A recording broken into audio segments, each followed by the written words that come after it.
कैसे हो बेटा आप लोग? तो आपने पीछे का टॉपिक देख लिया है। आज का डिस्कशन इस बात पर है कि हमें एनसीईआरटी के पढ़ने की सही अप्रोच क्या होनी चाहिए। मैं आपको पूरा अपना एक्सपीरियंस यूज करके अपनी ऑब्जर्वेशन आपको बता दूंगा, और मैं सबसे पहले आपसे ये भी डिस्कस करूंगा कि आपको क्या प्रॉब्लम फील होती है। और ये वीडियो बनाने का पर्पस क्या है कि मैंने एक वीडियो डाली थी, एक सेशन डाला था, जिसमें मैंने बोला था कि 90% बच्चे क्यों फेल हो जाते हैं। उसमें से कई सारे रीजन हो सकते हैं, उनमें से एक रीजन है एनसीईआरटी की गलत अप्रोच। अगर आप भी ये फील करते हैं कि आपको सही अप्रोच आती है, तो एक बार सेशन को देखना, आपको समझ में आएगा कि कहां पर और इंप्रूव किया जा सकता है। और अगर आपको नहीं आती अप्रोच, तो ये आपको हेल्प करने वाली है। तो सेशन को स्टार्ट करते हैं। सबसे पहले बेटा, अगर आप देखें ध्यान से, मुझे ये प्रॉब्लम दिखती है जो बच्चे फील करते हैं कि सबसे पहले उनको ये नहीं पता होता कि कौन सी लाइन पर निशान लगाना है, मार्क करना है, रीड करनी है। क्योंकि टॉपर को तो देखते हैं ना, उसकी रील देखते हैं, कहते हैं यार उसने एनसीईआरटी इतनी बार पढ़ी, लाल पीली एनसीईआरटी। पर हमें नहीं समझ में आता कि कौन सी एनसीईआरटी कितनी बार, मतलब रीड करने के बाद कौन सी लाइन इंपॉर्टेंट है। दूसरी बात उनको ये नहीं पता चलता कि चैप्टर के साथ करनी है तो बहुत समझ आती है, बाद में करते हैं समझ कम आती है। तो क्या बीच में से पढ़नी है, बाद में से पढ़नी है, और कितनी बार पढ़ने के बाद हमें कॉन्फिडेंट फील होगा, और कब, क्या एग्जाम से पहले हम पढ़ पाएंगे, एक दिन पहले, ये सारी प्रॉब्लम हमें फील होती है। ठीक है, तो सबसे पहले बेटा मैं आपको यहां पर एक चीज बताना चाहूंगा जो आपको समझना है कि जब हम एनसीईआरटी को देखते हैं, जैसे मान लो ये एक पैराग्राफ है, मान लो ये पैराग्राफ किसका है, फ्लैजिला नाम के एक टॉपिक का पैराग्राफ है। यहां पर जो लाइन लिखी है ना, हर एक लाइन मुझे एनसीईआरटी की फील होनी चाहिए। अब फील होने का क्या मतलब है?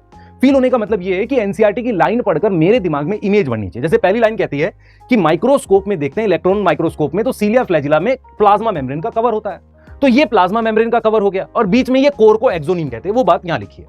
ठीक है, तो सबसे पहली चीज आपको ये क्लियर होना चाहिए कि जब आप एनसीईआरटी पढ़ो तो आपके दिमाग में एक इमेज बननी चाहिए चीजों की। अगर वो नहीं बन रही है तो आप एनसीईआरटी ना फील कर सकते, आप चाहे उसे 30 बार पढ़ लो, आपको वो नहीं आई है। दूसरी चीज जो मैं फील करता हूं, बहुत सारे बच्चों को ये फील एनसीईआरटी करने में एक दिक्कत आती है, कुछ ऐसे वर्ड्स। फॉर एग्जांपल, जैसे यहां लिखा हुआ है running parallel to the long axis, किसकी बात कर रहा है? माइक्रोट्यूब्यूल की। तो ये जो वर्ड है ना, ये वो रियल में कई बार नहीं समझ पाते। जैसे यहां पर लिखा है पेरिफेरल, मान लो एक जगह लिखता है पेरिफेरल, एक जगह लिखता है रेडियली अरेंज, एक जगह लिखता है 9+2 अरे। ये कुछ वर्ड्स होते हैं जिनसे उनको कई बार प्रॉब्लम होती है। तो हमें यह समझ में आता है कि एनसीईआरटी जब पढ़ो तो आपको फील आना चाहिए, पर फील आने के लिए मुझे टॉपिक समझ में आया हो, प्लस उन छोटे छोटे वर्ड्स जो इंग्लिश के वर्ड्स हैं उसकी मीनिंग भी मुझे आते हो, तब मैं रियल में एनसीईआरटी को फील कर सकता हूं। ऐसा मेरी समझ बनती है। और क्योंकि एज अ टीचर हमें तो समझ आ रहा होता है वो क्या लिख रहा है, तो हम आसानी से जल्दी जल्दी एनसीईआरटी पढ़ पाते हैं आपके कंपैरिजन में। तो ये कैसे होगा आपके साथ, आप कैसे इंप्रूव कर सकते हैं, उस पर डिस्कशन करते हैं। सबसे पहला सवाल जो आपके मन में आएगा वो आता है कि एनसीईआरटी एग्जैक्टली है क्या। मैं आपको समझाता हूं। एनसीईआरटी बेटा आपकी एक टेक्स्ट बुक है जिसमें एक्चुअल में क्या दे रखा है। अगर आप देखो, कुछ चैप्टर्स हैं, हर एक चैप्टर में टॉपिक्स हैं, और टॉपिक के अंदर दो चीजें हैं, एक कॉन्सेप्ट है, एक डाटा है। कॉन्सेप्ट समझे बिना याद नहीं होगा, डाटा आपने कॉन्सेप्ट के बाद याद करना होता है। कुछ बच्चे होते हैं तो सोचते हैं कि डाटा डाटा रख लेते हैं, कॉन्सेप्ट कम समझ आएगा, चल जाएगा। वो कब अप्रोच करते हैं? जब उनको ऐसा लगता है कि यार सिर्फ एनसीईआरटी कर लेंगे तो हो जाएगा। ये वो बच्चे होते हैं जिनके कमेंट ये आते हैं कि सिर्फ एनसीईआरटी कर लूंगा हो जाएगा। अगर तूने लेक्चर नहीं देखा, अगर तूने नोट्स नहीं बनाए, तो एनसीईआरटी नहीं होगी। मैं तेरे को क्लियर बता देता हूं, मेरी बात समझ। क्योंकि एनसीईआरटी फील करने के लिए तुझे वो आनी चाहिए, वो तेरे को आनी चाहिए। वो आएगी कब? जब तूने वो टॉपिक समझा हुआ है। ये चीज क्लियर हो गई। तो आपको ये समझना है कि एनसीईआरटी एग्जैक्टली क्या है। कॉन्सेप्ट और डाटा है। डाटा तब याद होगा जब कॉन्सेप्ट समझ आ गया। कॉन्सेप्ट समझ आए बिना डाटा ज्यादा समय तक याद नहीं रहेगा। तो पहला डाउट तुम्हारे को क्लियर हो गया कि एनसीईआरटी बिना चैप्टर समझे नहीं पढ़नी चाहिए। ठीक है, आगे आ जाते हैं। आगे आते हैं। सबसे पहली चीज, क्या मेथड होना चाहिए। मान लो मेरे से कोई पूछे कि मेथड क्या होना चाहिए। देखो, क्लियर मेथड है। सबसे पहले आपको लेक्चर देखना है, कोई भी लेक्चर हो, मेरा हो, किसी और टीचर से पढ़ते हो, कोई दिक्कत नहीं, उसका लेक्चर देखा। लेक्चर देखने के बाद आपने क्या करना है? उसके नोट्स रिवाइज करना। अगर आप सीक्वेंस गलत फॉलो कर रहे हैं, लेक्चर देखा, एनसीईआरटी पढ़ी मत करो। लेक्चर देखो, एक बार नोट्स रिवाइज कर लो। एनसीईआरटी ऐसे चुटकियों में समझ में आएगी। रीजन क्या होता है? एनसीईआरटी उन्हीं लाइनों के अराउंड लिखी रहती है। अगर आप एनसीईआरटी बेस्ड टीचर से पढ़ते हो तो लेक्चर देखो, नोट्स रिवाइज करो, तब एनसीईआरटी पढ़नी है। और अच्छा सर, ये तो तब है जब हम लेक्चर देख रहे हैं। और अगर हमने लेक्चर नहीं देखा, फिर क्या किया? मान लो लेक्चर आपने अभी देखा, अब आपको 2 महीने बाद रिवाइज करनी है, तो क्या करोगे? तब भी आपको नोट्स रिवाइज करके एनसीईआरटी करनी है। मेरी बात समझो ध्यान से। अब आपको डाउट, दूसरे डाउट का आंसर कुछ मिल रहा है, दिमाग में आ रहा है? बहुत सारे बच्चे पूछते हैं सर रिवीजन के समय एनसीईआरटी करनी है क्या?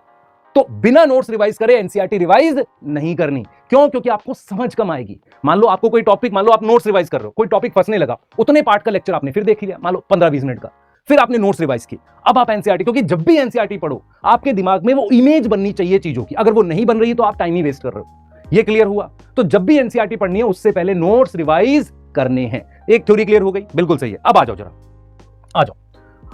अब आते हैं बेटा कि अप्रोच क्या होनी चाहिए। मैं आपसे एक सवाल पूछता हूं। आप में से बहुत सारे बच्चे बेटा बहुत ऐसे बैकग्राउंड से आते हैं जिन्होंने 12th के बाद ही समझा नीट क्या होता है। ऐसे बैकग्राउंड के बच्चों के साथ एक प्रॉब्लम होती है कि उनकी इंग्लिश की वोकैबुलरी बहुत स्ट्रांग नहीं है।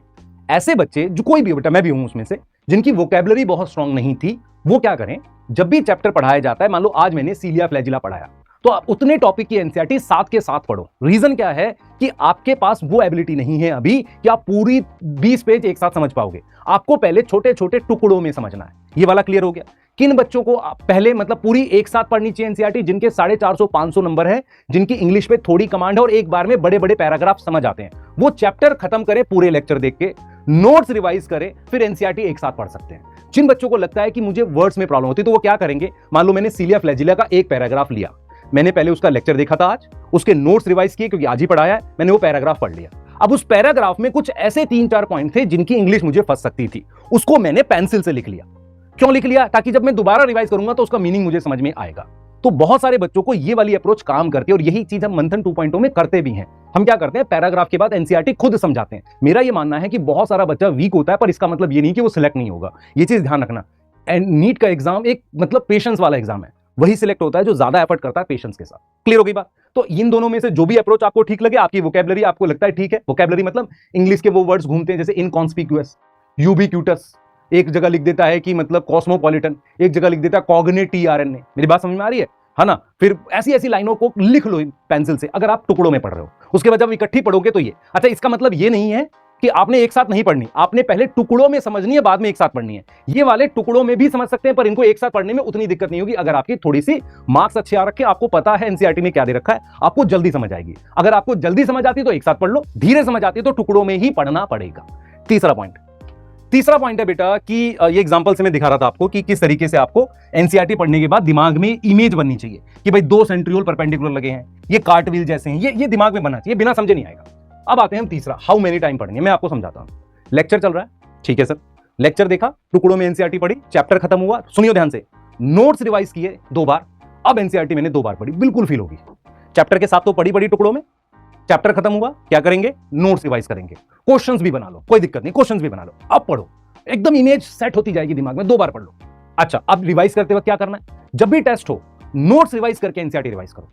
कम से कम आप 2 से 3 बार टेस्ट के टाइम पर पढ़ो। टेस्ट का टाइम मतलब एक टेस्ट में 2 बार नहीं कह रहा हूं, हो सकता है ना साल में 2-3 बार टेस्ट दिया उस चैप्टर का, वो पढ़ो। उसके बाद आपने 2 बार पढ़ी चैप्टर, तो कम से कम 5 बार एनसीईआरटी पढ़ी, एक बार टुकड़ों में, बाकी ऐसे। इतने में एक अच्छे बच्चे का मतलब एक अच्छा ठीक आईक्यू वाले बच्चे को आ जाती है एनसीईआरटी। उसके बाद क्या करना होता है, जब भी टेस्ट दो नोट्स रिवाइज करो, क्योंकि एनसीईआरटी की जरूरी डाटा उठा के आपने नोट्स में लिख दिया। या कुछ बच्चे क्या करते हैं, एनसीईआरटी खोलने का मन जरूर करता है, वो डाटा एनसीईआरटी में मार्क करते हैं। दूसरी चीज, मैक्सिमम कितनी बार, जितनी बार में आपको फील ना आए। फील क्या होगा, आपके दिमाग में इमेज बननी चाहिए।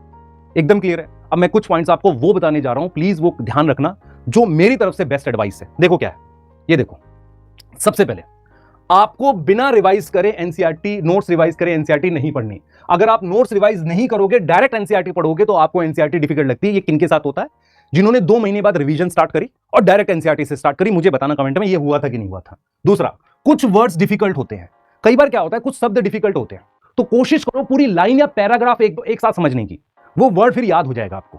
क्लियर है? उसका मीनिंग पेंसिल से लिख लो, पर कोशिश करो लाइन समझने की, लाइन में वो वर्ड फिट होकर सही मीनिंग देता है। ठीक है? क्या होता है, कई बार एनसीईआरटी का डाटा मैच नहीं करता, इसमें बहुत बच्चे फंसते हैं। जैसे उनको लिखता है कि सेल वाले चैप्टर में क्रोमोसोम प्रेजेंट है न्यूक्लियस के अंदर, क्या यार ऐसा गलत है। सेल साइकिल की समरी में लिख रहा है कि यार क्रोमोसोम डबल होते हैं, जबकि डीएनए डबल होता है। तो कई बार क्या होता है, आपको ये समझना पड़ेगा वो क्या कहना चाह रहा है। हर जगह झगड़ा करने से, चीजों में अड़ने से नहीं होगा। आपको एनसीईआरटी का पर्सपेक्टिव, मैं फिर बोल रहा हूं, फील करना चाहिए उसको एनसीईआरटी को। एक और चीज क्या है बेटा, एनसीईआरटी समझने की कोशिश करो जब भी रीड कर रहे हो। बहुत सारे मतलब बच्चों के गलत कॉन्सेप्ट है, लास्ट में जाके जितनी बार रीड करोगे याद रह जाएगी, एग्जाम में कभी याद नहीं आती।